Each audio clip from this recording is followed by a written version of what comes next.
안녕하세요. 반갑습니다. 실전에 강한 수리 자료해석 전문가 박수홍입니다. 자, 이제 이번 시간은 우리 방정식과 부등식 네 번째 시간입니다. 이번 시간에 이제 다루게 될 개념은 소금물의 농도, 정말 많이 나오는 개념이죠. 이 자체가 기출이죠. 농도 문제 자체가. 그리고 증가와 감소, 여러 가지 활용 문제 이렇게 되어 있는데요. 사실상 이번 시간에 다루는 것들은 그냥 이 개념들로 나오는 문제들 자체가 기출 문제가 될 겁니다. 그래서 개념 적용 기출 사례를 이제 그동안 좀 보여드리면서 시작을 했었는데 이번 시간은 별도로 필요가 없겠습니다. 왜냐하면 이번 시간에 다루는 것들이 그냥 응용수리로서 혹은 자료 해석의 일부로서 자주 등장하고 있기 때문이죠. 그래서 이번에는 뭐 따로 별도로 빼지 않았고요. 여기 있는 것들 그대로를 좀 잘 학습해 두시기 바래요. 그래서 기본적인 개념 설명도 좀 하고 그다음에 쉽게 어떻게 풀어야 되는지도 좀 같이 제시해 드리도록 하겠습니다. 뭐 항상 그래 왔죠. 자, 그러면 볼게요. 일단 농도 들어가서 가장 기본적으로 기초 개념으로 우리가 좀 봐야 되는 것은 이 농도는 소금의 양 나누기 전체 소금물의 양 곱하기 100%로 계산한다는 것. 요거 되게 당연한 얘기인 건데요. 실제로 우리가 좀 이렇게 눈여겨봐야 되는 게 뭐냐라는 겁니다. 눈여겨보는 건 결국 여기 전체 소금물의 양이라는 놈 안에는 물만 들어가는 게 아니고요. 소금도 같이 포함입니다. 그러니까 물이 100g 있어요 라고 나오고 소금을 60을 넣어요 라고 나오면 100분의 60인 게 아니라 160분의 60인 거죠. 그래서 전체 양에는 물과 소금이 모두 포함되는 겁니다. 그러니까 다시 한번 이거를 좀 더 시각적으로 표현을 한다면 지금 여기 소금 10과 물이 100이 있으면 소금과 그 다음에 그냥 물인 거죠.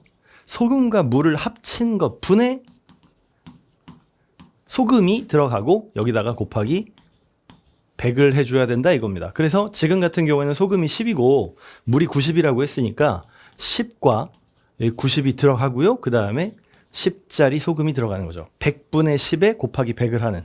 그래서 농도는 10%가 되는. 일단 이걸 기본상으로 알고 계셔야 되겠죠. 이게 이제 가장 기본적인 겁니다. 근데 다만 실전에서 우리가 농도 문제를 풀 때 이 방식으로 사용하지는 않을 거예요. 실전에서 여러분들이 문제 풀 때는 어떻게 할지 또 그 설명을 또 해보도록 할게요.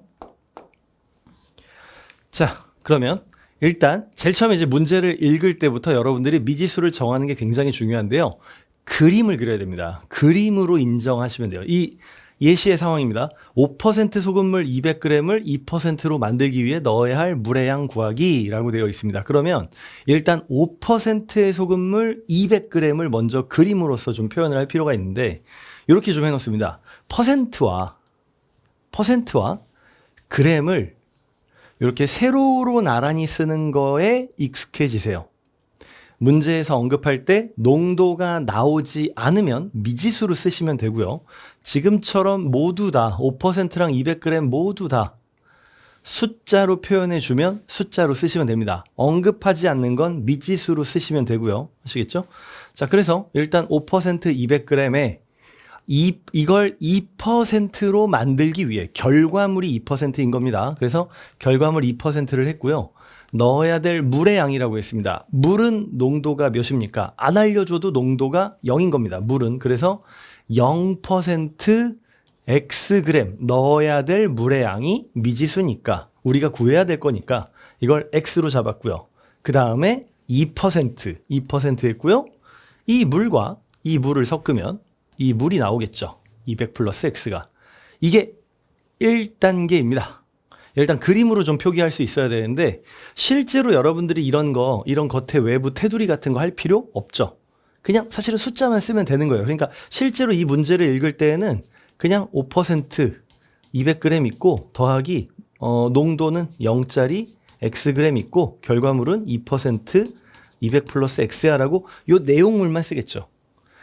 최종적으로는 이것조차도 쓰지는 않는 겁니다만은 일단은 쓴다면 이렇게 쓰는 거겠죠. 그래서 요걸 좀 생각을 해둬야 되고요. 자, 그 다음에 여기 지금 보면 이제 식을 세운다고 했는데 식은 어떻게 세우느냐? 이 식이 무슨 식이냐가 중요합니다. 우리가 농도 문제를 풀 때에는 그냥 다 소금은 아니겠죠. 뭐 설탕으로 나올 때도 있을 거고요. 뭐 어떤 때는 뭐 다른 농도를 언급하기도 할 겁니다만은 그냥 소금으로 통칭할게요. 결국 식 세우기인데 이 식은 소금의 양을 구하는 식입니다. 소금의 양의 식이에요. 기억해 둡시다. 우리가 푸는 농도 문제는 소금의 양입니다. 소금의 양을 활용하는 식입니다. 그래서 모두 소금의 양으로 표현할 겁니다. 자, 제일 처음에 농도 구할 때 어떻게 구한다고 했는지 그 언급이 있었잖아요. 소금물이라고 할게요. 소금이랑 물이랑 합친 거니까 소금물 분에 소금에다가 곱하기 100을 하면 농도가 된다고 했죠. 우리는 소금을 구할 거기 때문에 실제로 문제를 풀 때에는 소금물과 농도는 곱하기로 갈 겁니다. 그래서 우리가 푸는 문제는 농도와 물의 양이 곱하기인 거죠. 그래서 제일 처음 문제를 읽을 때부터 농도와 물의 양, 농도와 물의 양, 농도와 물의 양의 포맷으로 쓰시라고 하는 거고요. 지금 이제 그렇게 쓴 겁니다. 그래서 지금 실제로 이제 문제를 풀 때는 어떻게 하느냐? 여기 지금 물의 양이 있죠. 그리고 여기 농도가 있죠. 물의 양이 있죠. 농도가 있죠. 물의 양이 있죠. 농도가 있죠. 곱하기 소금과 소금을 더하면 결과물 소금이 더 나올 겁니다 라고 한 겁니다. 물론 지금은 물을 추가한다고 했으니까 더하기로 한 거고요. 만약에 물을 걷어낸다, 증발시킨다 라고 한다면 빼기로 쓰게 되겠죠. 그래서 여기 가운데 더하기나 빼기는 그때 상황마다 다를 겁니다. 게다가 어차피 기본 공식에 100이 들어가는 거잖아요.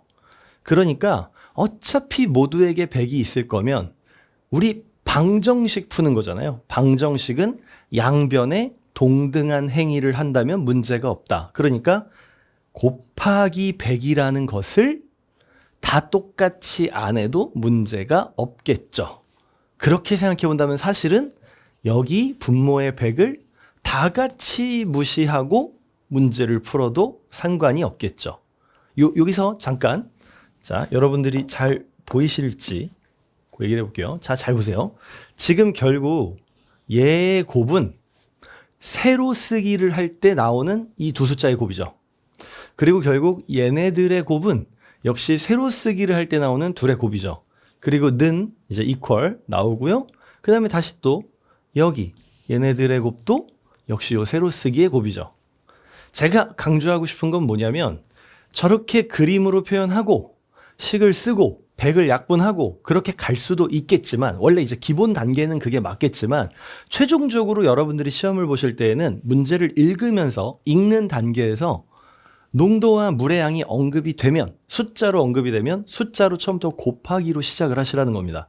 그래서 처음부터 이 포맷을 읽었을 때 1000 그리고 여기에 뭔가를 더한다고 했는데 어차피 0이랑 곱할 거니까 0 그리고 결과물은 2% 200 플러스 x 그래서 처음부터 둘이 곱한 400 플러스 2x 읽으면서 이렇게 하나씩 완성해 가면서 방정식을 쓰는 그러면 사실 그렇게 어려운 식은 아니거든요. 여기 1000이랑 400이라면 600 남으니까 2x는 600 x는 300이 되죠. 그래서 해는 300 추가한 물의 양은 300g이었다 라고 응답할 수 있습니다.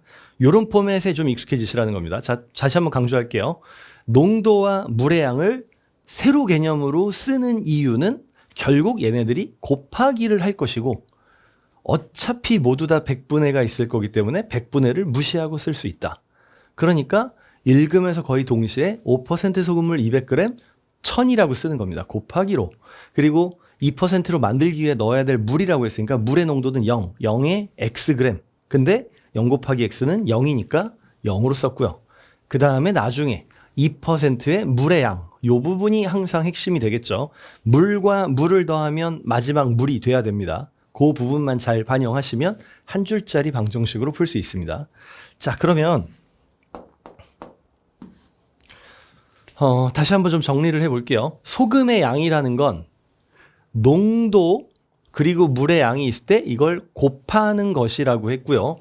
원래대로는 농도가 100분해라고 표현이 돼줘야 되는데 우리가 푸는 문제는 방정식으로 풀 거고 어차피 모두에게 100분해가 있을 것이기 때문에 100분해를 아예 무시하고 없는 셈 치고 방정식으로 세워서 푼다 라고 말씀드린 겁니다. 그래서 우리는 소금의 양으로 문제를 풀 겁니다.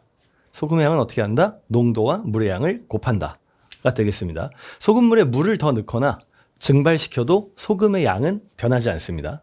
되게 당연한 얘기인데 결국 소금의 양으로 식을 세우는 게 문제 없음에 대해서 언급을 한 거고요. 뭐 이거를 뭐 밑줄 치고 형광펜 칠할 필요 없고 우리는 그냥 항상 뭘 할 거다. 이렇게 좀 써두시면 될 것 같아요. 결국에는 농도 곱하기 양이라고 할게요. 물의 양. 농도 곱하기 물의 양 더하기 빼기 또 역시 농도 곱하기 물의 양은 농도 곱하기 물의 양 포맷. 우리가 세우는 식의 포맷은 이런 느낌인 거죠. 만약에 농도가 A, 물의 양이 X, 그리고 여기다 더하기 빼기, 또 농도가 B, 물의 양이 Y, 그리고 마지막에 만든 농도가 C, 그 다음에 G라고 한다면 결국 우리가 푸는 문제는 그냥 AX 더하기 빼기 BY는 CZ의 포맷인 겁니다. 이런 느낌으로 이해하시면 되겠죠. 그래서 이렇게 풀 겁니다. 계속 이렇게 풀 거고 그림 그리고 식 세우고 간략하게 하고가 아니라 처음부터 숫자 세로 쓰기 하고 바로 식 세우고 정답 나가는 포맷으로 연습하셔야 돼요. 몇 번 연습하실 수 있게 문제를 좀 준비했습니다. 자, 그러면 잠깐 멈춰놓고 먼저 풀어보시면 좋을 것 같긴 한데 뭐 일단 그건 여러분들 좀 선택일 것 같아요. 일단 이 설명을 듣고 한번 해보시거나 아니면 먼저 해보시고 비교해보시거나. 자, 읽으면서 가보죠. 일단은 35번 문제 4% 소금물 500g에 물 Xg을 넣으면 2% 소금물이 된다. X에 관한 식으로 알맞은 것은 이라고 식 세우는 문제입니다. 식 세울 때에는 100분의가 들어가겠죠. 원래 정식의 식이니까요. 근데 꼭 그러지 않아도 상관은 없어요. 일단 우리한테 익숙한 얘기부터 해볼게요. 4% 소금물 500g이라고 했으니까 일단 뭔가 좀 그림적인 표현. 4% 소금물 500g에 물 Xg을 넣으면 물의 농도는 0이라고 했죠. 그래서 0% Xg을 넣으면 2% 소금물이 된다. 2% 소금은 500 플러스 X g이 되겠네요. 자, 이렇게 되겠습니다. 자, 그러면 이제 실제로 식은 어떻게 쓴다? 곱하기가 있을 거다. 4%와 500g의 곱하기가 있을 겁니다. 4%와 500g의 곱하기 여기 있네요. 4%와 500g의 곱하기 여기 있습니다. 여기 하나 있고요. 그다음에 4%와 500g의 곱하기 다른 데는 보이는 게 여기도 있네요. 여기 4%와 500g의 곱하기 여기도 있네요. 자, 그 다음에 두 번째 0과 x의 곱하기는 없습니다. 없어요. 여기에는 0과 x의 곱하기는 없으니까 더 추가될 건 없겠고요. 그 다음에 여기 2%와 500 플러스 x의 곱하기도 있어야겠네요. 그러면은 결국 4%와 500g의 곱하기 말고 이쪽에는 더 이상 식이 있으면 안 되니 이건 가능성이 줄어들고 여기만 남게 되고요. 그 다음에 이제 결과물은 2% 500 플러스 x 해당하는 게 있네요. 정답은 3번 되겠습니다. 근데 우리 실제로 문제 풀 때는 어떻게 할 거라고요? 그냥 4 곱하기 500인 2000만 쓸 것이고 어차피 0 곱하기는 됐으니까 다시 2 곱하기 500 플러스 x인 1000 플러스 2x. 실제로 문제를 풀 때는 저 식이 아니라 우리는 이 식을 세우고 바로 답으로 가겠죠. 그렇게 할 겁니다. 그래서 지금 이 포맷을 만족하는 것이 3번이었다는 얘기예요. 다만 얘는 100분의가 있었다. 100분의를 지우면 4 곱하기 500에 해당하는 2000, 2 곱하기 500 플러스 x에 해당하는 요 놈이죠. 1000 플러스 2x. 이렇게 되겠죠. 자, 다음 문제 볼게요. 일단 요거는 식을 세우는 포맷이었고요. 어쨌든 소금의 식이었습니다. 소금의 양을 구하는 식이요. 자, 이제 다음 문제 보죠. 36번입니다. 2% 소금물 400g이 있다. 여러분들은 이걸 뭐라고 떠올리셔야 된다고요? 2% 400g. 2%와 400g을 곱하기로 쓸 거라고 했죠. 2% 400g. 그래도 일단 2% 400g이라고 먼저 쓸게요. 우린 800으로 쓸 겁니다. 처음에 쓸 때부터. 하지만 이렇게 쓸게요. 이 소금물에 몇 g의 물을 증발시키면 빼기로 했습니다. 물의 양은 0%라고 했죠. 만약에 소금이라고 나오면 소금의 농도는 100인 겁니다. 물은 0인 거고요. 그 외에는 농도를 언급해 줄 겁니다. 자, 몇 g의 물을 증발시키면 모르는 거죠. 그래서 xg으로 해주고요. 4% 소금물이 되겠는가 라고 나왔습니다. 4% 그리고 물의 양은 400에서 x를 뺀 400 빼기 x. 이렇게 되겠죠. 이걸 가지고 식으로 세운다면 어떻게 세워야 된다? 읽으면서 800 그리고요. 0 곱하기는 어차피 0이니까 버리고요. 4 곱하기 400 빼기 x 1600 빼기 4x가 되겠네요. 그러면 양쪽에서 800을 지우면 여기 800이 남고요. 빼기 4x 반대편으로 넘어가면 4x는 800이 되겠죠. 자, 4x가 800이니까 x는 몇입니까? 뭐 아마 다들 200이라고 얘기하셨을 거예요. 맞습니다. 그래서 정답은 2번 200입니다. 계속 요 포맷으로 머릿속으로 정립하면서 여러분들은 바로 곱하기로 쓰는 게 관건입니다. 이 연습하시면 사실 다른 거 할 필요도 없어요. 뭐 굳이 이 개념에서 막 엄청나게 달라지는 것도 아니고 이렇게 풀어도 충분히 1분 이내의 컷으로 갈 수 있거든요. 농도 문제는. 그래서 굳이 다른 연습할 필요 없다. 그냥 요대로만 가면 된다 이거죠. 자, 다음 보겠습니다. 37번입니다. 8% 소금물 300g에 몇 퍼센트 소금을 더 넣으면 10%의 소금이 되겠습니까? 라고 물어보고 있네요. 8% 소금물 300g에 자, 이번에는 최대한 좀 줄여서 써볼까요? 8% 300g에 2400으로 처음부터 쓸 겁니다. 괜찮을까요? 여러분들 이제 100분에 안 쓰고 있는 겁니다. 분명히 농도. 자, 2400에 몇 퍼센트의 소금을 더 넣으면 더하기죠? 소금의 농도는 몇 그램의 소금이요? 몇 퍼센트가 아니라. 자, 소금의 농도는 100입니다. 몇 그램인지 안 나왔으니까 그 그램 수를 X라고 할게요. 하면 10% 소금이 되겠는가? 자, 이제 10 곱하기. 양은 어떻게 되죠? 300에 X가 추가된 거니까 300 플러스 X가 되겠네요. 이게 첫 단계여야 될 겁니다. 농도 문제를 풀 때 문제를 읽고 식을 세우는 첫 단계는 이렇게 될 수 있게 연습하셔야 됩니다. 자, 좀 정리 좀 해볼게요. 잠시 이 시점에서. 자, 여러분들 농도 문제 푸실 때는요. 이제 농도 문제 푸실 때에는 첫 번째 세로 포맷, 세로라고 써놓을게요. 그러니까 그림 형태로 농도, 물의 양, 요 세로 포맷이죠. 세로 포맷으로 머릿속에 떠올려주고 세로 포맷으로 떠올리기 해주시고 그 다음에 두 번째가 바로 곱하기의 식, 방정식이죠. 세로 포맷으로 곱하기. 그래서 그 다음이 방정식, 그 다음이 답. 이 순서로 가는 겁니다. 농도 문제는. 문제 읽으면서 세로 포맷이 모이겠다 상상해주고 바로 방정식 쓰시고 정답. 요 3단계. 이렇게 해가지고 1분 이내로 계속 좀 내는지까지를 연습을 해주세요. 그게 핵심인 거고요. 문제를 풀 때 요 방정식 있죠. 요 방정식을 세우고 난 다음에 정답을 구하는 단계가 이 방정식을 풀어서 갈 수도 있겠지만 여기 있는 걸 대입해서 가는 것도 나쁜 건 아닙니다. 대입도 가능하고요. 그냥 방정식을 푸는 것도 되고요. 보통 대입을 할 때에는 가장 가능해 보이는 놈을 하는 거죠. 자, 지금 같은 경우에 일단 그냥 방정식을 푸는 걸로 얘기를 해볼게요. 자, 여기 지금 2400이 있습니다. 여기 10 곱하기 300을 하면 3000이죠. 양쪽에서 2400을 지우면 여기 600이 남아요. 이렇게 남을 겁니다. 그리고 여기 10x와 여기 100x가 있죠. 이쪽에 90x가 남습니다. 그럼 x는 90분의 600. 30으로 나누게 되면은 3분의 20이 되겠죠. 그래서 3분의 20인 정답은 1번이 됩니다. 자, 지금 같은 경우에 뭘 해볼 수 있다는 거냐면 딱 이제 방정식을 풀려고 봤는데 지금 x 앞에 붙어 있는 개수요. 여기는 10x고 여기는 100x라는 겁니다. 90x가 되죠. 90x. 그러니까 x는 90분의가 될 거고 90이라는 것은 3분의가 될 가능성이 생기죠. 물론 약분이 돼서 완전히 깔끔하게 떨어질 수도 있고요. 그러니까 처음부터 1번, 3번, 4번에 있는 3분의 그래서 보통 선택지에 있는 거꾸로 있는 3번을 넣어보시는 것도 괜찮죠. 넣어보면 숫자가 더 커야겠다, 작아야 됐다가 보일 테니까 이거 넣어서 작아야 되는 걸 알게 되면 그냥 1번으로 고를 수도 있을 테니까요. 이런 느낌이요. 아니면 선택지에 있는 걸 넣을 때에는 그냥 편한 거, 하기 편한 걸 넣어보는 거죠. 숫자, 정수요. 2번이나 5번에 있는 걸 넣어보는 것도 방법이 될 겁니다.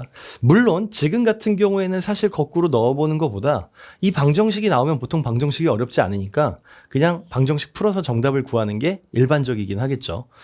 정답은 어쨌든 1번이었습니다. 그래서 여기서 여러분들이 푸셔도 되고 난 이 식이 좀 까다로워 라고 한다면 거꾸로 대입해보는 것도 나름의 방법이 되겠죠. 자, 그 다음에 38번. 10% 소금물 300g과 자 이제 익숙해지셨죠? 이쯤이면 이제 아마 곱하기 바로 머릿속에 몇? 3,000 떠올리실 겁니다. 자, 10% 300g과 그 다음에 알파 퍼센트 소금물 200g을 섞어서 8%의 소금물을 만들려고 한다 라고 해놨습니다. 10% 소금물 300g 3,000. 그 다음에 여기 모르겠는 퍼센트의 소금물 200g을 이라고 해놨네요. 그러면 더하기 섞는다고 했으니까 200 알파. 자, 그 다음에 섞어서 8% 소금물이 된대요. 8%. 자, 8 곱하기 물의 양은 300과 그리고 200g 합쳐서 500g인 거죠. 이렇게 되겠네요. 자, 됐습니다. 그러면 8 곱하기 500은 4,000, 여기 3,000, 양쪽에서 지우면 1,000. 그러면 200에 몇을 곱해서 1,000이다? 5를 곱해서 1,000이겠죠. 그래서 요 모르겠는 농도는 몇이었다? 5였다. 정답은 5번이 되겠습니다. 자, 계속 이거에 익숙해지시는 거예요. 시간은 30에서 40초 사이로 갈 때까지 연습을 해주세요. 어떤 농도 문제든 사실 이 시스템으로 가는 겁니다.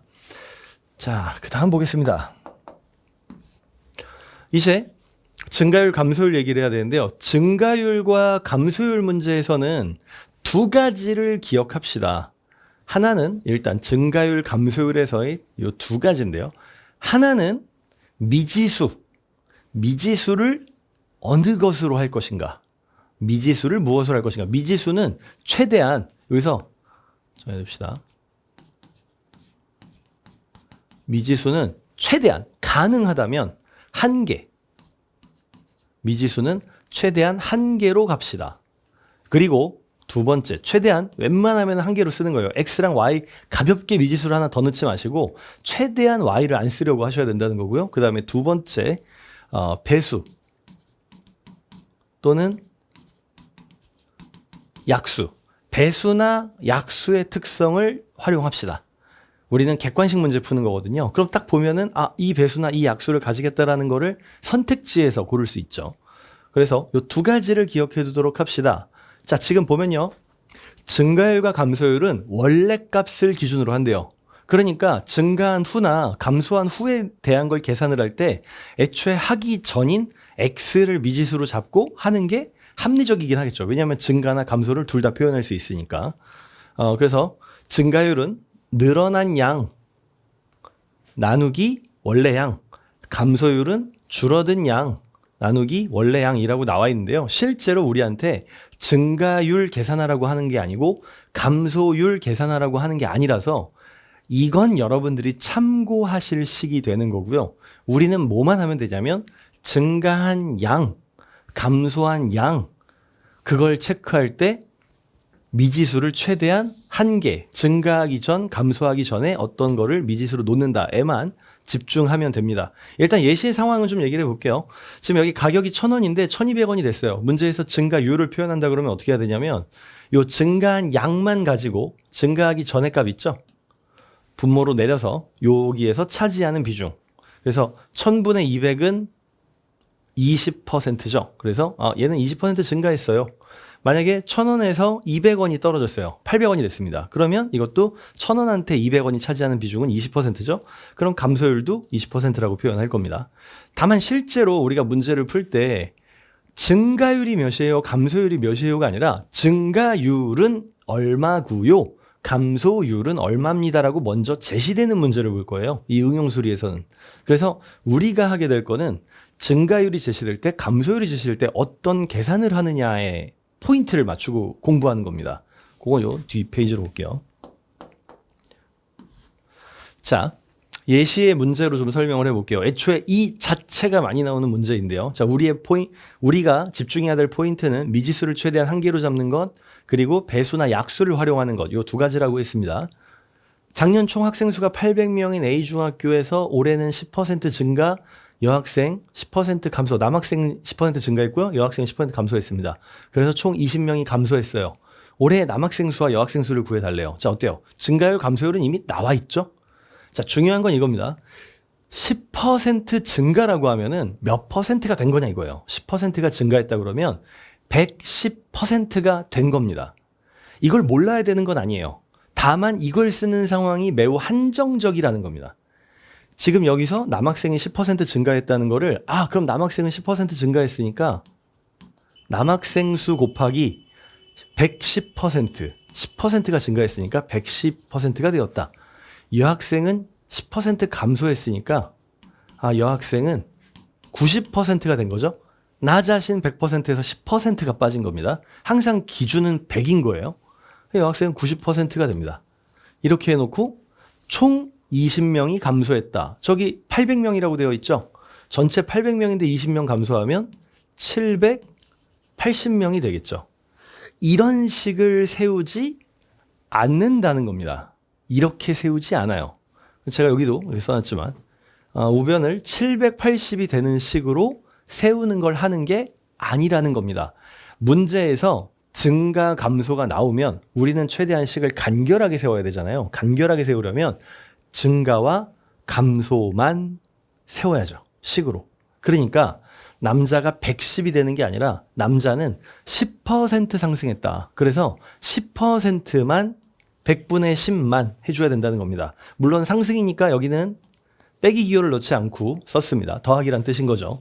그리고 여학생은 10% 감소했다는 것도 여학생의 감소분만, 그래서 빼기 100분의 10이죠. 게다가 제가 강조했던 포인트, 남학생, 여학생 이런 식으로 나왔지만 미지수는 최대한 몇 개? 한 개라고 했잖아요. 그래서 남자를 X로 했고요. 여자를 Y로 하지 않고 800 빼기 X로 했습니다. 미지수는 최대한 한 개로 쓰는 거죠. 이게 관건이에요. 항상 해설지들은 두 개로 쓰려고 할 겁니다. 하지만 실제로 문제 푸는 여러분들은 식이 미지수가, 식에 들어가는 미지수가 한 개여야 한 번의 방정식으로 좀 빠르게 풀죠. 그래서 항상 이렇게 미지수는 한 개로 쓰려고 해야 되고요. 그리고 결과물도 정말 증가 감소에 대해서만 쓴 겁니다. 남자도 증가에 대해서만 썼고요. 여자도 감소에 대해서만 썼고요. 그래서 결과적으로 감소한 숫자만 썼습니다. 빼기 20이라고 쓴 거죠. 그래서 20명 감소했다. 그래서 우변을 780으로 한 게 아니라 빼기 20으로 쓴 겁니다. 이게 중요한 거죠. 이렇게 쓴다는 것. 그 다음에는 문제를 풀어서 정답을 구하게 되겠죠.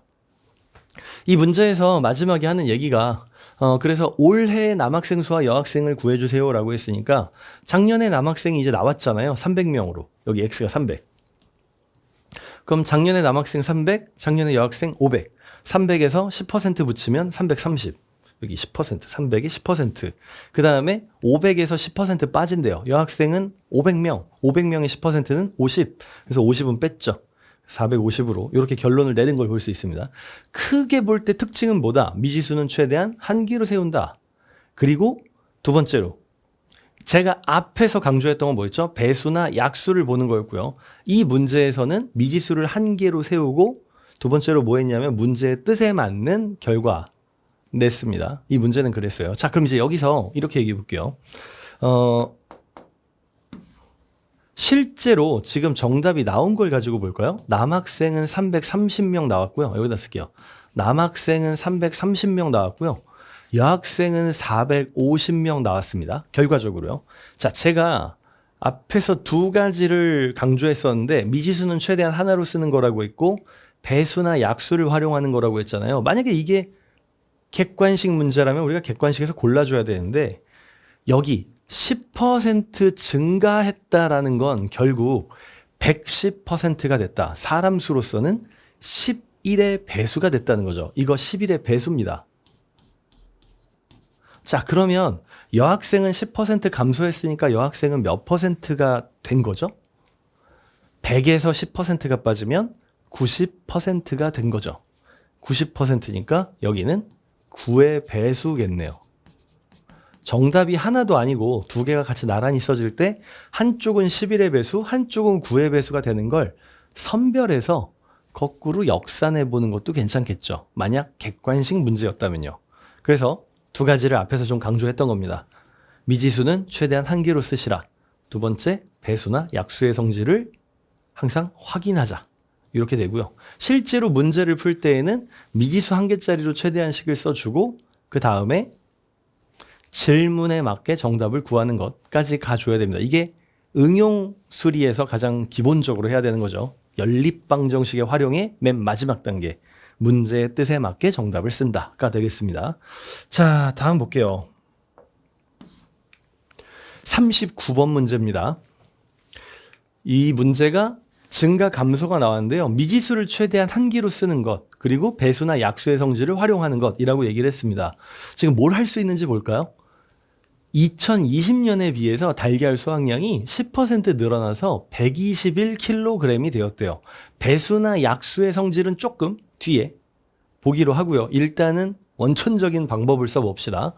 자, 2020년에 비해 10% 늘어났다고 그랬는데 2020년이 몇인지 모르고요. 증가 감소로 나오지 않고 전체 총량으로 나왔습니다. 그럼 식을 어떻게 써줘야 돼요? 일단 2020년의 양 모르겠습니다. 여기다 곱하기 몇을 해줘야 돼요? 100분의 10%가 늘어나서 110으로 해줄 겁니다. 증가 감소만 쓰고 싶지만 증가 감소량으로만 표현이 안 돼 있어서 전체를 다 썼습니다. 그렇게 됐고요. 그 다음에 결과물은 121이 되었대요. 자, x는 몇입니까? x는 일단 10 약분하고요. 11 약분하면 여기 11이 됩니다. 121은 11의 제곱이니까요. 그 다음에 10이 여기로 오면 마무리죠. 몇입니까? x는 110이 되네요. 정답은 3번입니다. 자, 이렇게 되었죠. 자, 이거를 거꾸로 생각해 본다면 어떻게 할 거냐면 결국 이 결과물은 이제 배수나 약수로 보는 거예요. 10% 증가해서 된 거니까 10% 증가하기 전으로 돌린다 그러면 10% 증가해서 얘는 몇의 배수? 11의 배수인 겁니다. 11의 배수가 됐고 얘를 11로 나누면 어떻지라고 거꾸로 보면 되겠죠. 11로 나누면 11이 되잖아요. 그러니까 그 11의 배수에 해당하는 것. 이 중에서 똑같이 다시 나눴는데도 11의 배수를 만족하는 건 3번밖에 없더라. 거꾸로 이렇게 갈 수도 있겠죠. 배수나 약수로 보실 수도 있는 거고 당연히 식을 세워서 볼 수도 있는 거고 식을 세울 때는 어떻게? 최대한 미지수를 한 개로 세울 수 있게 노력을 하시는 겁니다. 모든 연립방정식은 미지수를 한 개로 세울 수 있냐라고 한다면 거의 대부분 그렇죠. 복잡하게 쓰지 않을 거라면 거의 대부분이라고 할 거고요. 복잡하게 해도 괜찮다면 모든 연립방정식은 미지수 한 개로 쓸 수 있죠. 하지만 실제로 짧은 시간 내에 뭔가 좀 거의 직관적으로 읽으면서 거의 바로바로 반응하듯이 쓴다고 하면은 100%는 아니고 좀 간략하게 쓸 수 있는 것들이 일부는 안 되는 게 있겠죠. 미지수 두 개로 쓰는 게 합리적일 겁니다. 그래서 정답은 3번이었습니다. 자, 그 다음에요. 이제 44번 보죠. 자, 이번에는 식 세우기로 나왔습니다. 이 사실 식 세우고 식이 어떻게 되는지 찾을 때에는 식을 찾을 때에는 전체를 다 할 필요가 없어요. 중요 포인트만 봐주면 됩니다. 지금 보면 뭐가 있냐면 여기요. 증가 감소만 언급하고 있네요. 15명이 줄었다. 이 말은 무슨 말이에요? 빼기 15가 되었다 라는 거죠. 빼기 15가 되었다. 여기 1번과 2번 빼기 15인데요. 3번, 4번, 5번 안 되네요. 자, 그 다음에 미지수 최대한 한 개로 써야 된다고 했는데 지금 보니까 1번부터 여기 5번까지 모두 다 x와 1000 빼기 x로 썼습니다. 모두 미지수를 한 개로 쓰는 거에는 잘한 거죠. 증가 감소만 이제 계산을 해봐야 돼요. 지금 뭐라고 되어 있냐면은 작년에 비해 2% 감소하였고라고 되어 있습니다. 2% 감소니까 2% 계산은 어떻게 줘야 돼요? 빼기로 써줘야 돼요. 빼기로. 100분의 2는 빼기가 붙어 있어야 됩니다. 지금 1번과 2번을 보세요. 1번엔 2%의 빼기가 붙어 있죠? 그러면 여기 뒤에 있는 요 0.01이 있다는 건 얘는 더하기겠네요. 뒤에 볼까요? 1% 증가라고 돼 있네요. 아, 그러니까 여긴 더하기, 저긴 빼기가 되는 1번이 답이겠구나 할 수 있겠죠. 처음부터.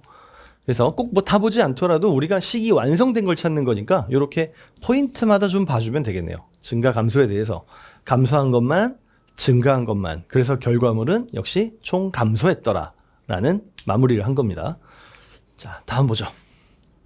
자, 이제 전체 그 뭔가 좀 종합 선물 세트 같은 개념들 하나씩 좀 푸는 겁니다. 좀 보도록 할게요. 일단 한 문제 안에 여러 조건이 있을 때에는 무엇을 구해야 되는가, 기준이 무엇인가를 먼저 찾는다고 얘기를 하는데요. 되게 당연한 얘기인데 무엇을 구해야 되는지를 X로 잡을 것인지 아니면 기준이 무엇인지를 X로 잡을 것인지는 사실 딱 정해진 게 없는 겁니다. 내가 하기 편한 것을 해줘야 돼요. 최대한 미지수를 한 개로 세운다는 그 생각을 하면서 말이죠. 그래서 일단은 문제 보면서 무엇을 구할지 기준이 뭐인지 중에서 어느 걸 미지수로 할지 결정하는데 무엇을 구해야 되는지를 미지수로 정하면 그냥 문제를 푼 것이 바로 답이 되지만 내가 풀기 편하게 기준이 되는 것을 미지수로 잡게 되면 나중에 물어보는 것으로 전환해 줘야 됩니다. 그런 번거로움이 생기죠. 그렇게 본다면 당연히 이걸 미지수로 세울 것 같지만 꼭 그렇지만은 않은 거예요. 자, 우리 문제 하나 보면서 얘기합시다. 47번이요. 이런 문제가 있습니다. 자, 지금 이 문제에서는 뭘 구하라고 합니까? 동아리 지원자의 수, 전체 인원을 구하라고 나온 겁니다. 자, 그러면 동아리 지원자의 수를 X로 할 것인지 아니면 이 문제에서 내가 기준으로 세우기 좋은 걸 X로 할 것인지 결정을 해야 되는데요. 지금 여기 보면 동아리 지원자가 그렇게 간단하지가 않습니다. 성비가 2대 1이고요. 합격자의 남녀의 비율이 나와 있고요. 불합격자의 남녀의 비율도 나와 있습니다. 그러니까 원래 여기서 잠시 비율 문제는요.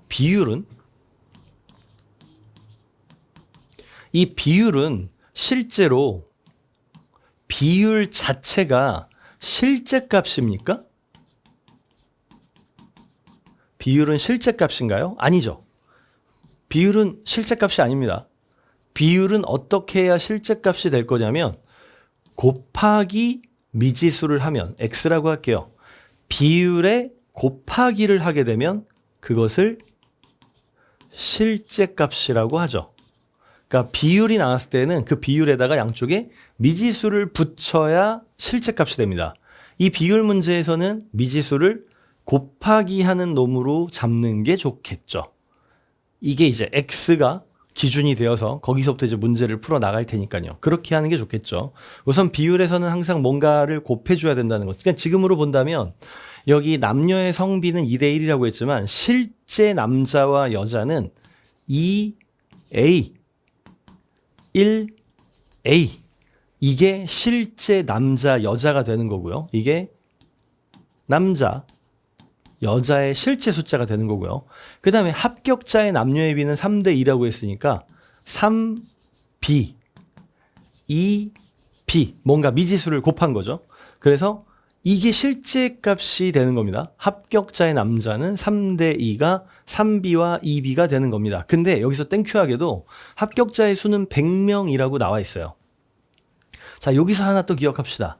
비율은 조각,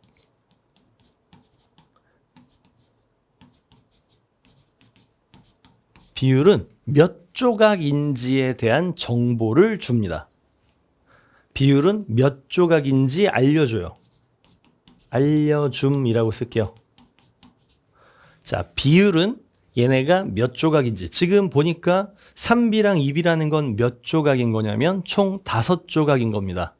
근데 전체 숫자가 100명이라고 나와 있잖아요. 저기 100명이라고. 그러니까 5조각으로 100명을 쪼개면 20명씩 되겠네요. 20, 20, 20, 20 한 조각당. 그래서 실제로 여기는 남자, 여자 합격자는 20이 3조각, 60, 20이 2조각, 40이라는 걸 알려준 겁니다. 자, 그 다음에요. 불합격자 남녀의 비율은 3대 1, 3C, 1C라고 할게요. 이렇게 되어 있습니다. 그리고 문제의 질문이 뭐였죠? 동아리 지원자의 수는 몇입니까? 라고 낸 문제였습니다. 자, 지금 여기서 보니까 여기 60이랑 40은 알고 있고요. 여기는 모릅니다. 실제 값이라고만 생각하고 있는 거예요. 불합격자. 합격자와 불합격자를 합치면 전체 지원자 수가 나오겠죠. 2의 1A가 나오겠죠. 지금은 어떻게 줘야 되냐면 60과 30을 더하면 남자 숫자 전체가 나오죠. 그리고 40과 1C를 더하면 역시 전체 숫자가 나오겠죠. 그리고 그들의 비율이 몇 대 몇이다? 2대 1이다. 그래서 여기다가 쓰게 될 식은 60 플러스 3C, 40 플러스 1C가 되겠습니다. 이 문제를 푸는 거죠. 이렇게 됩니다. 미지수를 세우고 푸는데, 근데 우리가 분명 미지수는 한 개로 세우는 게 좋다고 했는데 미지수가 두 개나 나왔어요. 하지만 비율은 어차피 뭔가를 곱하든 나누든 똑같기 때문에 여기 A와 A를 생략하면 C를 구할 수 있죠. C를 구할 수 있고요. C를 구하게 되면 C는 실제로 20이 됩니다. C는 20이요. 그래서 3 곱하기 20은 60, 4 더하기 20은 60. 그래서 여기 120과 60은 2대 1을 만족하는 것이기 때문에 20이 나오게 되고요. 20을 대입하면은 그러면 이제 120명과 60명의 합이니까 총 180명. 정답은 4번 180명이 돼요. 갑자기 후루룩 같잖아요. 그래서 다른 얘기를 하나 해볼게요. 자, 앞에서 좀 강조했던 게 있었는데 무엇을 구해야 되는지 그리고 기준이 무엇인지를 보는 게 중요하다고 했는데 이 지금 기준이라는 게 비율이죠. 자, 이거 좀 지우고 갈게요. 그래서 마지막에 그 비율식을 푸는 게 아니라 우리는 식을 세우기 전부터 생각해야 될 게 있는 겁니다. 비율 문제가 나오면 배수나 약수를 생각할 수 있다. 자, 2대 1이라는 거는 2의 배수와 1의 배수 총 몇 조각이죠? 3조각입니다. 자, 이 비율 문제는 제가 좀 전에 말씀드렸지만 무언가를 곱하면 실제값이 된다고 했잖아요. 그리고 몇 조각인지 알려준다고 했잖아요. 이 비율은 조각수를 알려준다고 했잖아요. 결국 이 얘기는 무슨 얘기가 되냐면 조각수가 배수의 정보를 주게 되는 거죠. 자, 남녀의 성비는 2대1. 남자랑 여자를 합치면 몇 조각? 3조각. 전체 숫자는 몇의 배수? 전체 숫자는 3의 배수. 여기 있는 것 중 3의 배수는 몇 번입니까? 이거는 지워져야겠네요. 3의 배수가 아니죠. 조각수는 결국 배수입니다. 자, 그 다음에 두 번째. 여기 합격자의 남녀의 비는 3대 2라고 했고 합격자의 수가 100명이라고 나왔기 때문에 우리는 뭘 알고 있었죠? 그냥 전체 인원이 100명인 걸 알고 있었죠. 그래서 저게 60명, 40명이 되는 걸 알았는데 자, 이걸 어떻게 할 수 있다? 이제 100명을 지웁니다. 100명을 지웠습니다. 왜냐하면 합격자를 뺀 거예요. 그러고 난 다음에 다시 또 불합격자의 남녀의 비는 3대 1. 몇 조각? 4조각. 4조각은 4의 배수가 되겠습니다. 자, 지금 여기 합격자의 수, 남자가 전체 지금 몇 명이 나왔어요? 저기 100명을 3 해서 60. 그 다음에 여자가 40이 나왔죠. 그리고 나머지 이제 불합격자를 합칠 건데요. 불합격자를 합칠 건데 불합격자는 여기 20명을 3대 1로 쪼개거나 80명을 3대 1로 쪼개는 게 됩니다. 4의 배수를 골라야 되는데 아쉽게도 4의 배수입니다. 둘 다. 그래서 여러분들은 뭐 하시면 돼요? 하나만 넣어보시면 되죠.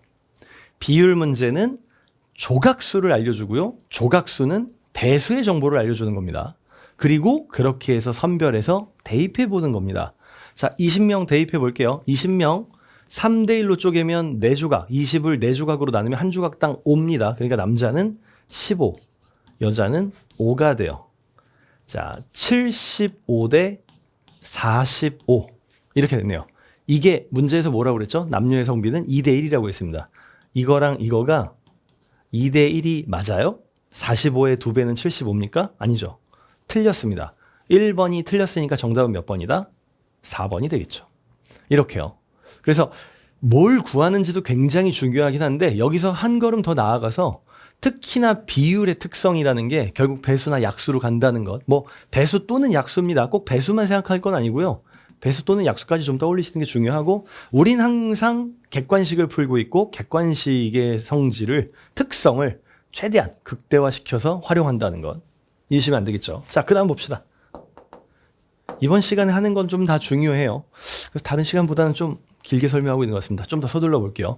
자, 연속하는 새 정수가 나오는 문제는 요새는 많이 나오고 있지는 않은데 그래도 여러분들이 일단 좀 알아는 두실 필요가 있는 게 숫자가 연속해요라고 나오면 제일 처음에 미지수를 x로 합시다. 그럼 그 다음은 x보다 하나 크겠죠. 정수니까 x 플러스 1, 또 그 다음은 x 플러스 2라고 할 수 있을 거예요. 원래는 연속한다 그러면 x 그 다음에 x에다가 1 더하고 x에다가 2를 더하고 x에 3을 더하고 x에 4를 더하고 이렇게 갈 수 있을 텐데 여기서 여러분들이 생각하셔야 되는 게 있습니다. 이렇게만 하게 되면 합리적이지 않은 게 있어요. 뭐냐? 당연히 이게 틀렸다는 게 아니라 좀 더 쉬워질 가능성을 버리게 된다. 그래서 여러분들이 연속하는 새 정수로 나오든 연속하는 짝수로 나오든 연속하는 홀수로 나오든지 간에 다 어떻게 이걸 생각합시다. 상쇄. 상쇄되게 미지수를 놓는 게 합리적입니다. 기억해 둡시다. 그래서 지금 여기 x 빼기 1, x 더하기 1이면 더할 때 빼기 1과 더하기 1이 상쇄되는 효과가 나죠. 그리고 짝수나 홀수나 아시겠지만 짝수도 두 칸마다 나오는 숫자고요. 홀수도 두 칸마다 나오는 숫자라서 여기 빼기 2, 여기 0, 더하기 2로 쓴 겁니다. 뭐 짝수는 두 칸인데 홀수는 세 칸 이렇지 않아요. 짝수도 두 칸, 홀수도 두 칸. 그래서 이렇게 상쇄되게 놓는 거죠. 핵심 키워드는 그래서 숫자가 연속을 해요라고 나오면 상쇄되게 놓는 것. 기억해 둡시다. 이게 3의 배수가 연속한다 그러면 어떻게 나야 될까요? 3의 배수면 3씩 커지니까 x 빼기 3, x 더하기 3으로 놓겠죠. 어떤 느낌인지 아시겠죠? 그래서 숫자가 연속한다? 그럼 여러분들이 떠올릴 건 뭐다? 상쇄. 상쇄되게 놓는 것. 기억해 둡시다. 이거는 딱히 막 엄청 많은 빈도수나 중요하다고 생각하지 않아서 미지수 놓는 것까지만 좀 설명을 드렸습니다. 연습 문제는 따로 준비 안 했고요. 자, 그 다음 봅시다. 두 번째, 나이인데요. 나이 문제에서 핵심은 뭘까요? 꼭 나이 문제여서만 그런 건 아닙니다만은 같이 나이를 먹는다는 거죠.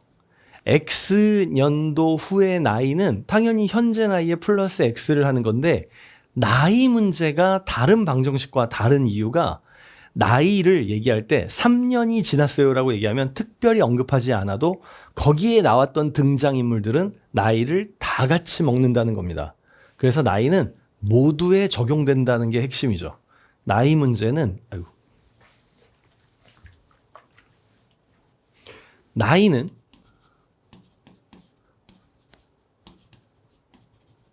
모두에게 적용된다는 게 중요합니다.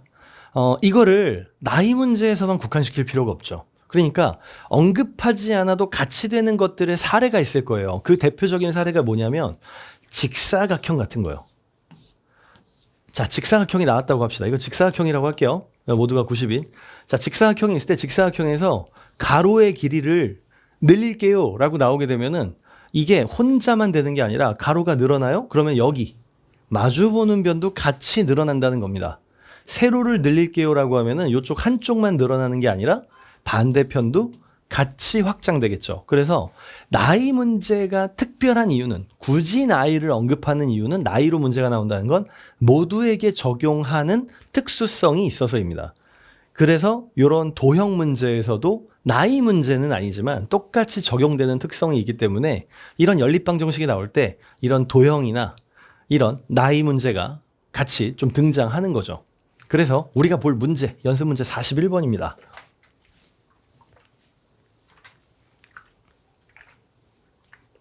자, 일단 나이부터요.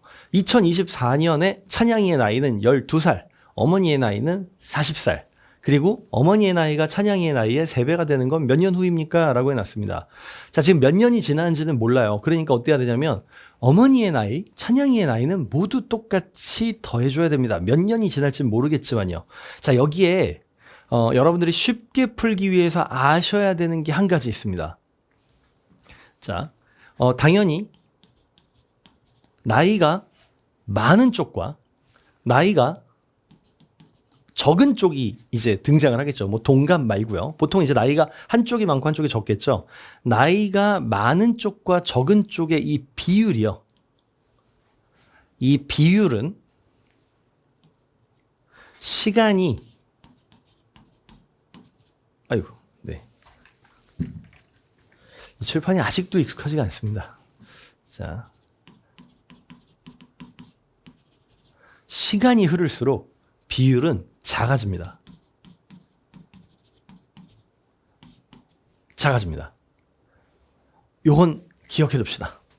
시간이 흐르면 흐를수록 비율 관계는 점점 줄어듭니다. 예시를 들어볼게요. 자, 40살, 아빠는 40살.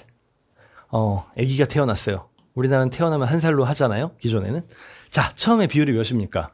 40대 1이죠. 40대 1. 근데 1살만 더 먹어볼까요? 아빠는 41살, 아기는 2살. 자, 여기는 이 비율이 40배였잖아요. 근데 이제 몇 배로 줄어듭니까? 20.5배로 줄어들죠. 20.5배. 자, 어때요? 비율은 시간이 흐를수록 줄어든다는 게 어떤 얘기인지 아시겠죠? 이런 거 말고 어디를 기점으로 다시 늘어나는 게 있지 않느냐? 그런 건 없습니다. 누군가가 죽어야지 되는 일이고, 이렇게 모두 다 생존이라는 전제를 건다면 시간이 흐를수록 비율은 줄어든다. 이건 기억해 둡시다. 시간이 흐를수록 나이끼리 가지는 비율은 줄어듭니다. 이걸 왜 여러분들이 아셔야 되냐면, 우리는 실제 문제를 풀 때에는 객관식이기 때문에 선택지에 있는 걸 활용하려고 할 거고, 그럼 무언가를 넣었을 때 나이를 더 적게 줘야 될지 많게 줘야 될지의 기준을 삼을 때 시간이 흐르면 비율 관계가 줄어드는 걸 알고 있어야 늘릴지 줄일지 그 연도를 그걸 정할 수 있거든요. 그래서 여러분들이 알아두셔야 됩니다. 아시겠죠? 자, 일단 요건 기본으로 하고요. 이제 다시 식을 좀 세워볼게요. 자, 그러면 일단 찬양이의 나이는 12세라고 했는데 12살 찬양이의 나이에 이제 세월을 추가합시다. 그럼 어머니도 얘기는 하지 않았지만 똑같이 세월이 추가가 되겠죠. 중요한 건 이렇게 하고 난 다음에 세월이 흐른 뒤 찬양이의 나이에 3배가 되는 건 언제냐니까 곱하기 3에서 같아지는 걸 찾으면 되겠죠. 자, 여기 36, 여기 40입니다. 그리고요, 여기 3x, 여기 x입니다. 이렇게 되겠네요. 자, 36 더하기 3x는 40 더하기 x. 그래서 2x는 4, x는 2가 되겠습니다. 그럼 몇 년 뒤에요? 2년 뒤가 되는 거죠. 정답은 2번이네요. 이렇게 되겠네요. 자, 근데 실제로 문제를 풀 때는 우리가 어떻게 할 거다. 시간이 흐르면서 점점 배율 관계가 줄어드는 걸 아니까 그냥 하나 넣어볼 겁니다. 자, 3을 한번 넣어보기로 하죠. 그냥 3년 뒤라고 해봅시다. 찬양이의 나이는 몇 살이 될까요? 15세가 되겠네요. 어머니의 나이는 3배인 45가 되어야 되는데 어머니는 43밖에 되지 않습니다. 어때요? 3배보다는 분명히 조금 작죠. 그죠? 3배보단 적습니다. 시간이 흐를수록 배율은 낮아진다고 했는데 3배보다 낮아졌으니까 우리는 3배를 만들어야 되니까 시간을 어떻게 해야 돼요? 조금만 해야죠. 시간을 줄여야죠. 그래서 1년 할지 2년 할지 아무거나 하나 대입해 보면 되겠죠. 2년을 대입하든 1년을 대입하든 상관없을 겁니다. 어차피 이걸 해봤을 때 정답은 이거보다 클지 작을지로 두 번째 만에 결정이 날 테니까요. 그래서 이걸 보고 처음에 3을 넣었는데 배수가 3의 배수가 되지 않는구나. 배수를 늘려야 되니까 시간을 줄이겠다. 그런 개념이 될 겁니다. 왜? 시간이 흐를수록 배율 관계는 점점 작아지니까. 그래서 정답은 2번이었습니다. 자, 다음 보죠. 사람 수를 X명으로 놓고 물건의 개수가 같음을 이용해서 식을 세운다라고 해놨습니다. 과부족 문제요. 우리 앞에서 봤던 거죠. 문제에서 남자가 늘어나고 여자가 줄어들면 그 늘어나고 줄어든 것만 계산을 하겠다라고 했습니다. 그래서 이거 과부족 문제에서는 결국 중요한 거는 미지수를 1개, 미지수를 최대한 1개로 놓는 것, 요거요. 아시겠죠? 여기에 포인트를 두고 문제를 푸는 게 중요하다입니다. 항상 뭔가가 많다, 적다, 뭐가 나오든지 간에 미지수를 1개로 놓고 거기에 맞춰서 좀 중요하게 이제 넣어줘야 되는데요. 사실 미지수를 1개로 놓는다가 이런 과부족 문제를 모두 설명할 수는 없습니다. 결국에는 부족한 인원, 남는 인원에 대한 정확한 표현이 들어가 줘야 돼요. 그걸 사람 수로 언급하는 게 아니라 상황으로 언급하거든요. 자, 이거 문제를 보죠. 43번입니다. 굉장히 많은 분들이 좀 헷갈려하고 어려워하는 문제에 해당하는데요. 자, 이 문제 천천히 한번 설명해 볼게요. 소영이는 반 친구들과 체험학습으로 영화를 보려고 극장에 갔는데 긴 의자에 앉는데 한 의자에 6명씩 앉으면 2명의 친구가 앉지 못해요 라고 나왔습니다. 자, 여기 지금 사람 수가 몇인지 아나요? 사람 수? 사람 수가 몇인지에 대한 설명이 어떻게 되어 있냐면요. 한 의자에 6명씩 앉으면 2명의 친구가 옆에 서 있대요. 그러니까 이건 사람 수는으로 할게요. 자, 6명씩 이 의자의 개수만큼 곱한 인원이 있고요. 그 다음에 옆에 서 있는 사람 2명이 있는 겁니다. 이게 전체 사람 수인 거죠. 첫 번째 얘기가 그렇게 나와 있고요. 한 의자에 8명씩 앉으면 마지막 의자에는 6명이 앉고 완전히 빈 의자가 2개 남는다라고 되어 있습니다. 자, 이제 이거 생각 잘해야 됩니다. 여기 전체 의자 수만큼 8명씩 앉으려고 했더니 실제로 의자 수 곱하기 8을 한 겁니까? 8명씩 앉으려고 했더니 이미 이 의자가 완전히 빈 의자가 2개나 남았고요. 그리고 마지막 의자에는 6명밖에 안 앉았어요. 그러니까 완벽하게 앉은 인원은 몇 개 의자에 앉은 겁니까? 완벽하게 앉은 건 이 의자 수에서 3개가 빠진 거죠. 3개 빠진 의자에 인원이 앉아 있는 겁니다. 그리고 맨 마지막에 거기에 6명. 마지막 한 개 의자에는 6명이 앉은 거죠. 이렇게 됩니다. 요게 좀 헷갈리실 분들을 위해 이렇게 얘기해 볼게요. 질문을 이렇게 해볼게요. 8명씩 의자에 앉았습니다. 자, 근데 빈 자리라는 건 부족한 인원인 거죠? 몇 명 부족합니까? 완전히 빈 의자가 2개니까 16명 부족하고요. 마지막 의자에 6명이 앉았으니까 또 2명 부족하죠. 이렇게 되겠네요. 이 문제 자체가 정말 많이 나옵니다. 이 포맷이요. 사람이 서 있다라고 나오는 거 쉬운 거 하나 주고 그 다음에 마지막에 의자가 비었어라고 주면 그건 사람이 부족했어라는 뜻인 거고 그 부족한 걸 정확히 이런 식으로 판단해 주는 게 중요해요. 2개 의자는 완전히 비었고 나머지 1개 의자는 2명이 부족했다. 그래서 8명이 2번 그리고 2명이 1번 부족했다라는 얘기인 거죠. 이거 의자 수를 X로 할지 사람 수를 X로 할지 결정해야 되는데 이 문제는 의자의 개수고 의자를 X로 해서 문제를 풀어주면 되겠네요. 그럼 어떻게 됩니까? 결국 사람 수는 똑같으니까 6X 더하기 2랑 8X 빼기 18이랑 같다는 얘기가 될 거고요. 이거 풀어주면 2X는 20, X는 10이 되네요. 그래서 정답은 4번이 되겠습니다.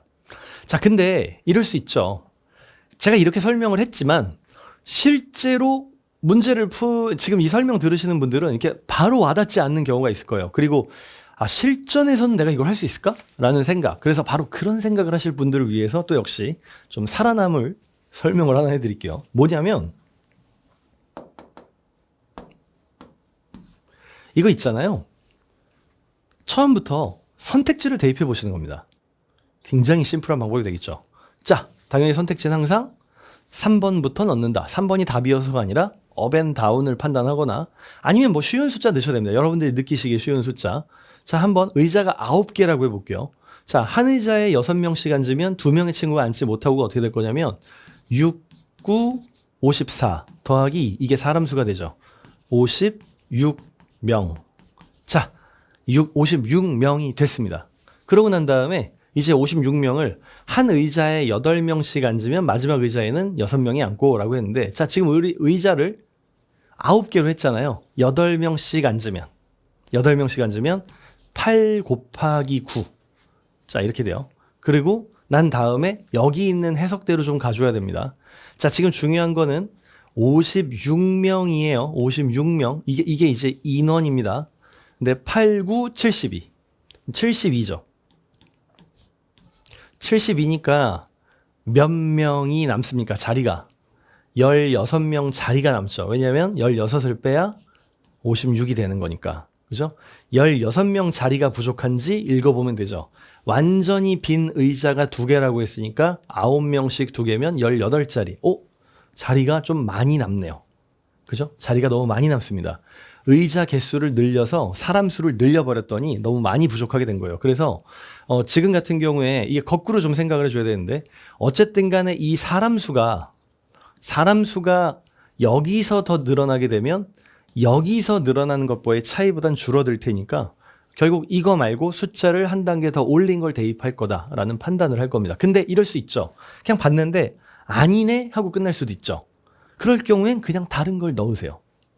나는 업앤다운 판단이 안 돼. 난 이걸 딱 봤을 때 이게 의자의 개수를 늘려야 된다는 게 잘 판단이 안 쓸 것 같아라고 한다면 제가 제시해드리는 건 복잡한 연립 방정식, 복잡한 1차 방정식, 복잡한 2차 방정식의 경우 그냥 업앤다운까지 갈 필요도 없이 대입해보고 아니면 또 바로 대입해보고 하는 방식을 택하시라는 겁니다. 그렇게 해서 여기 4번에 있는 거 거꾸로 넣었을 때 한 의자에 6명씩 앉으면 2명. 그래서 의자가 10개면 6 곱하기 10 더하기 아이들은 62명이 되고요. 그 다음에 이제 의자에 8명씩 10개 의자에 앉게 되면 80명, 80명의 자리가 나오는데요. 실제로 62명이다 보니까 여기 18. 이걸 해줘야 되고 18이 맞냐 이거죠.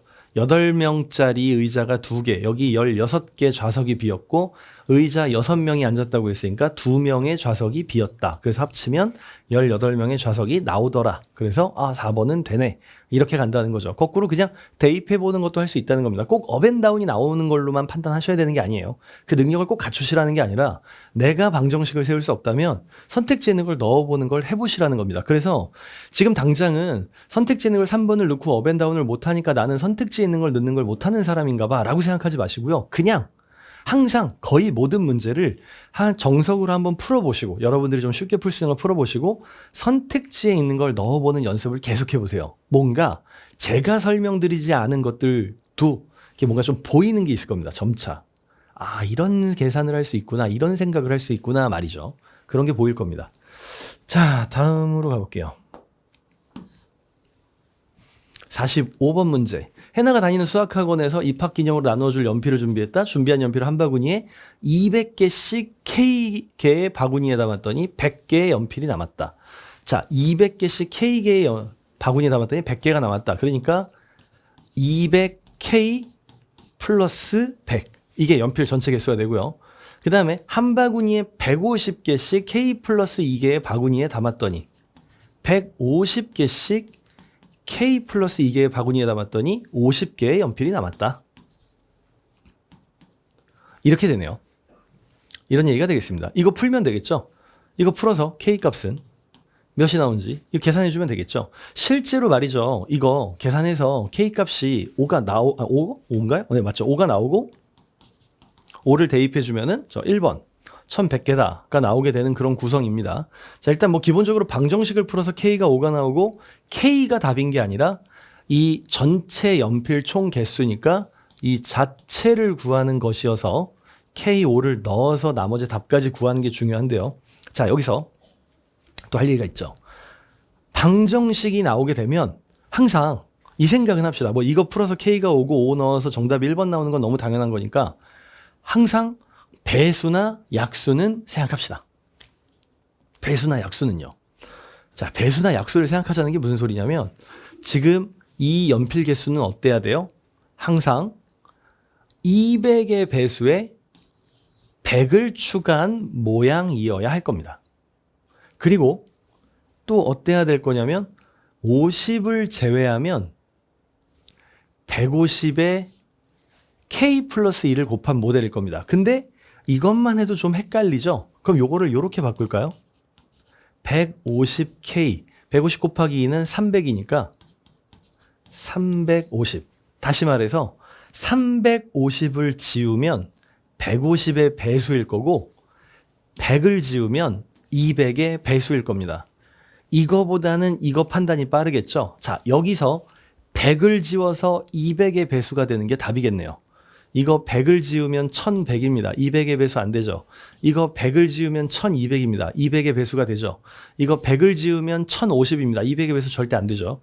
이거 100을 지워도 역시 50이 있어서 200의 배수 안 되죠. 이거 100을 지우면 200의 배수 되죠. 그러면 얘랑 얘랑 둘이 남습니다. 1100과 1200이요. 그리고 거기서 또 뭘 해야 된다?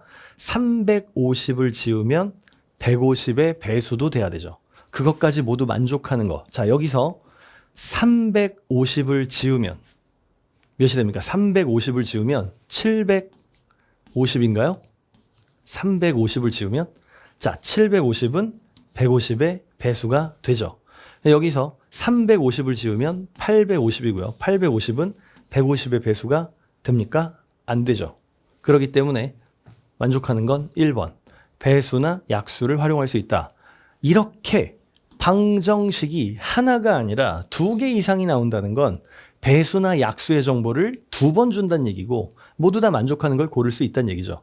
물론 지금 문제 같은 경우에는 이것만으로 보더라도 200개씩 했을 때 100명이 남다를 처음부터 나는 배수나 약수로 풀 거야 라는 방향성을 잡으신 분들한테는 처음부터 보였겠죠. 1번 아니면 5번이구나. 거꾸로 대입해보자. 이렇게요. 보였겠죠. 그러면 K가 5인 걸 바로 알고 출발했을 테니까요. 아니면 K가 6이라고 놓고 이걸 거꾸로 넣어서 6이라고 놓고 출발해서 다른 것도 볼 수 있었을 테니까요. 그런 느낌이 되겠습니다. 자, 그래서 정답은 1번. 배수나 약수로도 풀 수 있다 이겁니다. 자, 42번 봅시다.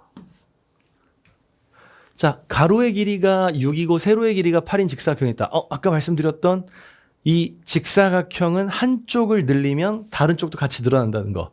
물론 가로를 늘리면 가로가 늘어나고 세로를 늘리면 세로가 늘어나는 거죠. 그렇게 나와 있습니다. 자, 여기에서 가로랑 세로의 길이가 각각 여기 6이고 세로의 길이가 각각 8인 직사각형이 있다. 이렇게 되어 있네요. 자, 그러니까 어쨌든 간에 6, 6, 8, 8로 되어 있다는 겁니다. 근데 가로의 길이를 4cm 늘리고 세로의 길이를 몇 cm 줄였더니 처음보다 둘레의 길이가 2cm 늘어났어요. 라고 되어 있습니다.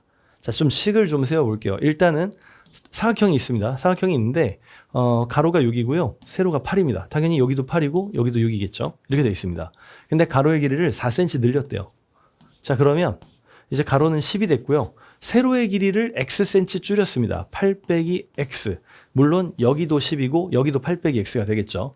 했더니 처음보다 둘레의 길이가 2cm 늘어났대요. 자, 처음에 둘레는 몇입니까? 6 더하기 8, 6 더하기 8. 얘는 둘이 더하니까 14, 14, 28. 그래서 처음에 둘레 28보다 2가 늘어났대요. 어떻게 했더니? 이렇게 했더니. 자, 그러면 두 번째는 둘레가 10이랑 8 빼기 x를 더하고 가로 세로 똑같이 반복되니까 2배 하면 되겠네요. 이렇게 되겠습니다. 그래서 이거 풀면 x값 나오죠. 정답은 3번 나온다 이건데 이렇게 해야 될까요? 다른 얘기 하나 해드릴게요. 자, 꼭 이런 방정식에 너무 매몰되지 마세요. 계속 이제 이런 생각을 좀 해줘야 되니까. 자, 방정식을 세워야 된다. 이런 데 매몰되지 마시고요. 자, 이런 얘기를 합시다. 자, x와 2y가 더해져서 무언가를 만든다고 해볼게요. x와 2y가 더해져서 무언가를 만듭니다. 자, 여기 x 앞에 아무것도 안 쓰면 1이라고 했죠. 이 x를 우리가 하나 올릴 때마다 이 값은 1씩 커지겠죠. 여기 y 값을 하나 올릴 때마다 이 값은 2씩 커지겠죠. 그죠? 자, 그러면 x를 2개 올린다고 합시다. 그리고요, y를 하나 내린다고 해볼게요. 자, x를 2개 올리면 여긴 몇이 커져요? 2가 커집니다. y를 하나 내리면 2가 작아지죠. 왜냐면 2를 곱했으니까. 그러니까 여기서 2개 올리면 2가 커지고 여기서 하나 내리면 2개 작아지니까 결국 얘를 2개 올리고 하나 내려도 결과물은 어때요? 유지가 되겠죠. 이런 생각을 하면서 보기 시작합시다. 이런 생각을 하면서. 그러면 3x와 이 y를 봤을 때 x 하나 커지고 y 하나 커지면 몇이 커지겠어요? 5가 커지겠어요. 그죠? 5잖아요. 이런 게 좀 보이기 시작하면 이 문제도 똑같죠. 가로의 길이를 4를 늘렸대요. 가로의 길이를 4를 늘려요. 세로의 길이를 4를 줄여야 같아질 거예요. 그런데 가로의 길이를 4를 늘리고 세로의 길이는 얼마만큼 줄였는지 모른대요. 근데 최종적으로 어떻게 됐어요? 둘레가 2가 늘어났습니다. 자, 둘레라는 건 가로와 세로가 몇 개씩 더해지는 겁니까? 2개씩 더해지는 거잖아요. 가로, 세로가. 그러면 가로의 길이를 4를 늘리고요. 세로의 길이를 3을 줄이면 4가 늘어나고 3이 줄어들면 가로 하나, 세로 하나의 합은 몇이 늘어나요? 1이 늘어나죠. 그러니까 가로, 세로가 2개씩이라고 한다면 최종적으로 2가 늘어날 겁니다. 그렇게 해서 둘레는 2가 늘어날 거예요. 그러니까 이건 몇 cm 줄인 거다? 세로는 3cm 줄인 거다라고 계산을 세워서가 아니라 판단으로 할 수 있죠. 자, 한 가지 사례만 더 해볼게요. 요거를 같은 걸로. 자, 만약에 이 문제가 둘레의 길이가 6cm 늘어났다로 나왔다고 해봅시다. 6cm요. 자, 그러면 가로는 4cm를 늘렸어요. 4cm를. 세로는 몇을 줄여야 되는지 모르겠는데 일단 가로 한 번과 세로 한 번의 합은 몇이 늘어나야 되냐면 둘레가 6cm 늘어난다는 건 가로와 세로 한 번씩 더했을 때는 3cm 늘어나는 게 돼야 되겠죠. 자, 4를 늘린 다음에 몇을 줄여야 되겠습니까? 1을 줄이면 4를 늘리고 반대편에서 1을 줄이면 3이 늘어나겠죠. 그리고 그 둘레로서는 6이 되겠죠. 그래서 총 6cm 늘어나려면 아마도 1cm 줄였을 겁니다. 그럼 그때 1cm 정답이 1번이 되겠죠. 상상이 되십니까? 그래서 꼭 방정식을 세워야 된다가 아니라 되게 당연한 거예요. 제가 늘고 얘가 줄면 전체적으로 얼마가 되는지 그런 판단하는 걸로도 좀 보시라는 겁니다. 이 정답은 어쨌든 그래서 3번이 문제였죠. 자, 다음 봅시다. 이 자릿수에 대한 문제인데요. 자릿수에 대한 문제는 그냥 뭐 길게 얘기하지 않겠습니다. 두 자리로 나오게 되면 10a 플러스 b로 놓는 것. 그래서 자릿수를 바꾼다라고 하면 10b 플러스 a. 절대 두 자리의 수를 이렇게 하진 않는다는 건데요. 두 자리를 a랑 b로 놓지 않습니다. 왜냐하면 a랑 b로 놓으면 우리 눈에 보기에는 두 자리 같지만 실제로 a, b는 a와 b의 곱하기거든요. 얘는 a 곱하기 b거든요. 이건 두 자리가 아니라 곱인 겁니다. 그래서 두 자리로 놓는다고 하면은 10a 플러스 b로 놔야 두 자리수라고 보는 거고요. 당연히 이걸 확장해서 세 자리도 기억합시다. 세 자리요. 아이고, 네. 세 자리수는요. 100a 플러스 10b 플러스 c가 되겠죠. 너무 당연한 얘기겠죠. 이렇게 좀 생각하시면 되겠습니다. 그래서 네 자리는 1111 이런 순서로 갈 거고요. 근데 실제로 세 자리까지가 맥스라고 보는 거고 여기에 플러스 알파 하나 기억해 둡시다. 자리수 문제는 특히나 요 선택지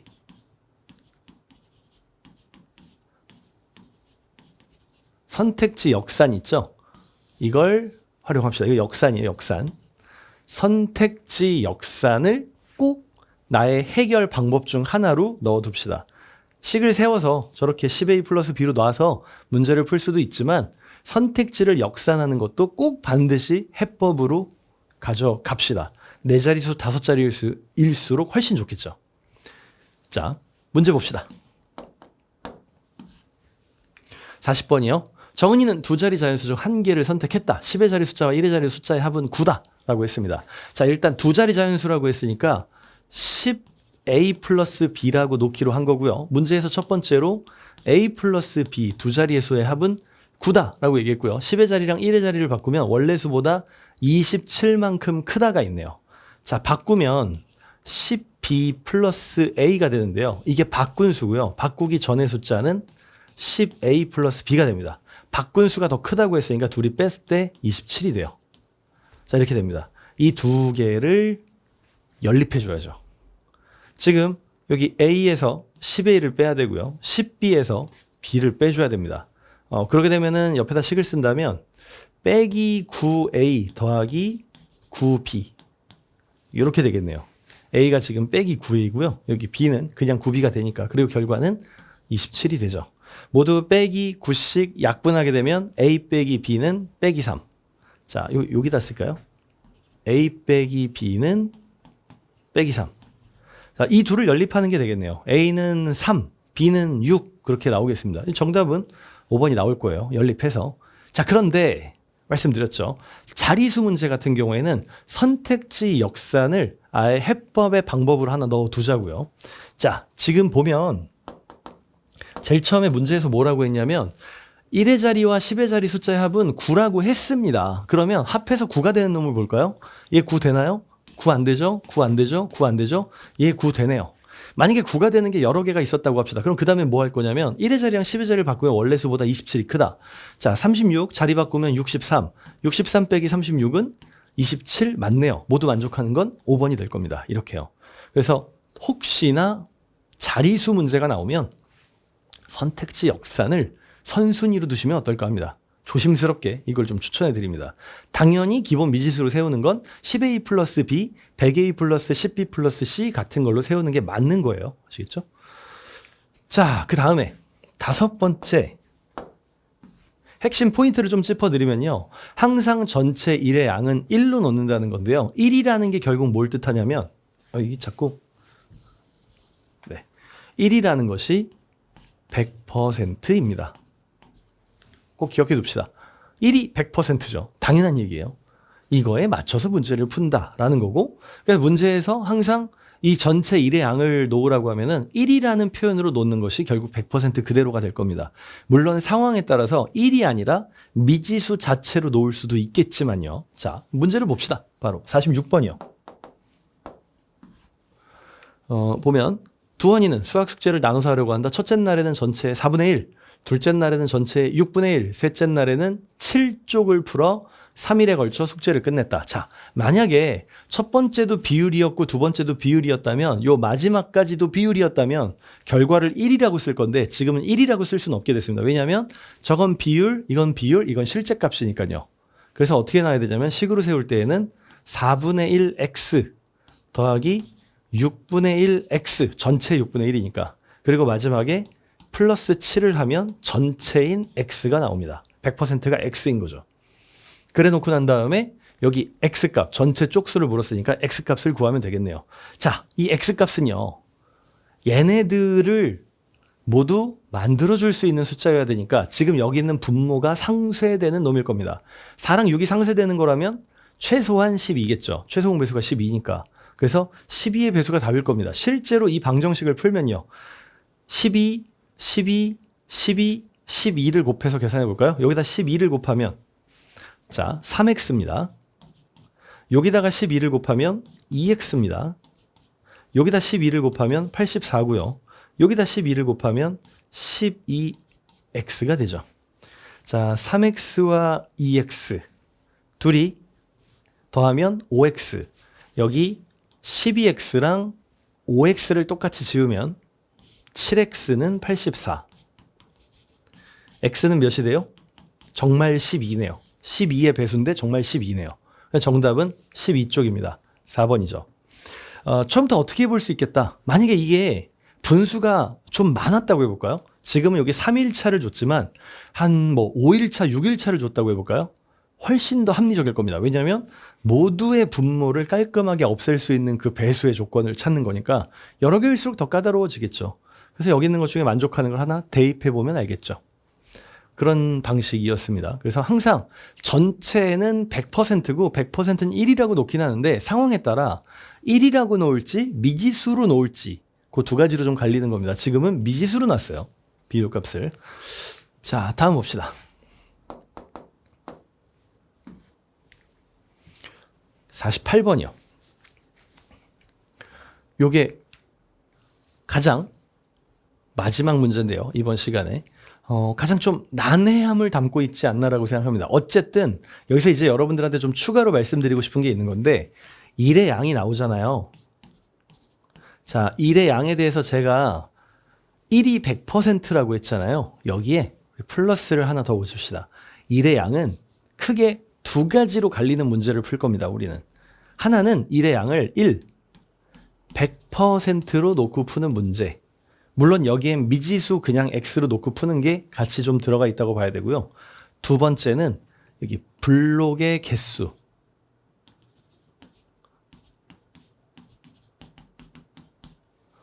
놓고 푸는 문제. 두 종류가 있다고 보시면 되겠습니다. 1의 양은 1로 놓고 푸는 문제, 블록의 개수로 놓고 푸는 문제. 굳이 조금 전 걸 얘기한다면 조금 전에 이 앞에 있었던 문제는 블록의 개수로 놓고 푸는 문제에 좀 더 가깝게 되죠.